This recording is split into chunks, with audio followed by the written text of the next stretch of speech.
So Aquarius, thanks for joining me again. I'm Dadhichi from astrology.com.au. It's October 2015 and this is your overview, horoscope analysis for you if you're born under the sign of the water bearer. I'm wondering whether you listened to my introduction today on self-empowerment. You have to be very, very careful in this period because sometimes disempowerment can come about simply through poor decision making decisions that disable you. So rather than empowering yourself, thinking that you're going to improve the situation, you make a decision that is going to do exactly the opposite. And that's what you must be careful of right now, especially, and why I say that is because your career planet, Mars, and your profit planet, Jupiter, are in the 8th house, the weakest part of the horoscope. And of course, that 8th house is related to shared resources, the money you achieve or receive from other people, as in business partnerships, as in relationships such as marriage, where the partner starts to take control of money, starts to spend money in a way that is going to impact upon you adversely. So it's important now, and this is a very critical part of the reading, that you take control of that area of your life. I'll talk briefly about some of the aspects that are going to occur in that area. So you've got some fix on the dates. But apart from that, the other very, very significant transit, one of your ruling planets, Saturn, has just moved from your 10th house into the 11th house. The 11th house is a far better position for Saturn.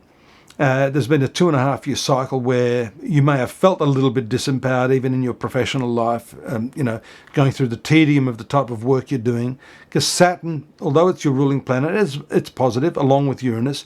It is constrictive and can really, really place a cloud over that department of life that is in question. That is the last 2.5 years of your professional life. Now, the 11th house means that there's a freeing up of that energy, and as long as you're careful with what I said at the outset, to not throw your pearl before swine, as the old biblical saying goes, but to really, really scrutinize the type of people that you're going to get in bed with financially and professionally, then this period should start to improve, especially after the 23rd of October, when the sun moves to the 10th house of your career and spends a month there.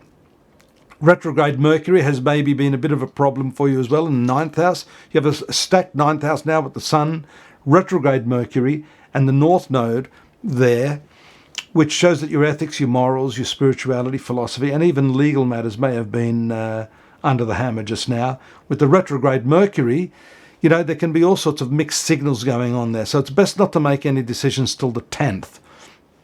For you, Mercury is a reasonably good planet. It normally empowers it in a positive way. So I don't think this is going to impact you too adversely, but at least after the 10th, you can be sure that the information you're getting is going to be correct. So do still wait, even though I'm saying it's not a bad planet. Venus is excellently poised as the ruler of your 9th house of luck and good karma and your 7th house of relationships. So you need to use that energy to override those other ones that I said at the outset, where there could be problems with finances. Love can conquer all, but you mustn't be stupid about it, Aquarius. You need to communicate, especially after the 10th. The middle part of the month is the better time to do that. Venus, as we see here, will move out around the 9th into the sign of Virgo, into that 8th house as well. So the first week of the month, if you've got to make love, kiss and tell, any of that sort of stuff, do that in the first week, because that planet will move into that same area that has to do with the shared resources and finances. If you've got a good relationship going, then you're going to be better equipped to deal with that and to come to some resolution and consensus amongst the parties involved. There's a new moon taking place in your 9th house. You may want to move or emigrate or have some long journey during this period. The new moon will herald that. It is a period where you are interested in furthering the pursuit of information, knowledge, and philosophical or religious insight. So this is a time of study. For those of you who are a little bit younger, you may be embarking upon some new tertiary education, so think about that well. And this new moon will show that you come into the correct sort of information and will be able to make use of that. For some of you, this new moon indicates problems with your father's health. Now, astrologers normally take the 10th house to be the father. In my Vedic studies, I look at both the 10th and the 9th house. 6th ruler moving in the 9th in a new moon could show some health problems emerging for your dad. Later in the month, let's have a look at this, the conjunction of Mars and Jupiter in that 8th house. That's that shared resources house I talked about. You may want to take a loan. There may be meetings with your bankers, your insurance brokers, taxation agents. It's time to think big. You mustn't narrow your thinking at this time. But by the same token, don't over-exaggerate your capability or your opportunities there. Be realistic about that, Aquarius. There's a full moon on the 27th.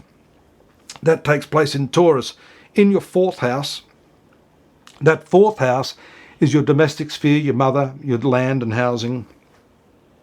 This is actually quite good. But again, you've got to spend money to make money. 6th Lord moon is the debt planet, moving in a very exalted position in that 4th house. So you may actually want to spend money buying land, buying houses. You may choose to move, especially because we mentioned that new moon earlier takes place in the 9th house of changes, moves, travels, and so on and so forth. So this is a month where those decisions can be made and the action may be taken to move from where you live.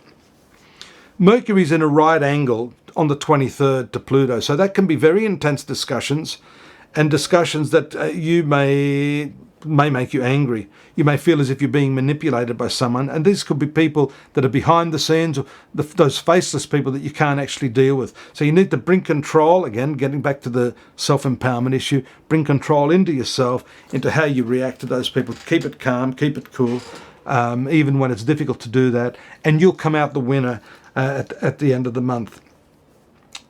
We also see there's some problems on the 26th with Mercury being in the opposition to Uranus, and Uranus is in your 3rd house of contract. So there could be some change of heart on the other person, or some devious sorts of changes in the clauses. Read all the fine print if you're going to sign anything, because you're likely to do something abruptly and on the spur of the moment, which may not work in your favour.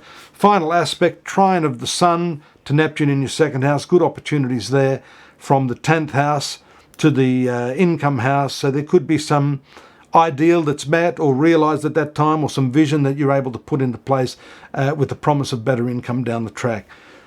I'm going to be here again next month. I hope you'll join me again. I know this is a brief synopsis. If you want more, astrology.com.au. We've got all the resources there which highlight and extrapolate on this. We've got more detailed textual information for you, free readings, free oracles, and of course if you want personal readings with myself or some of my associates, we're there to help you as well. Take care. See you next month. Bye-bye.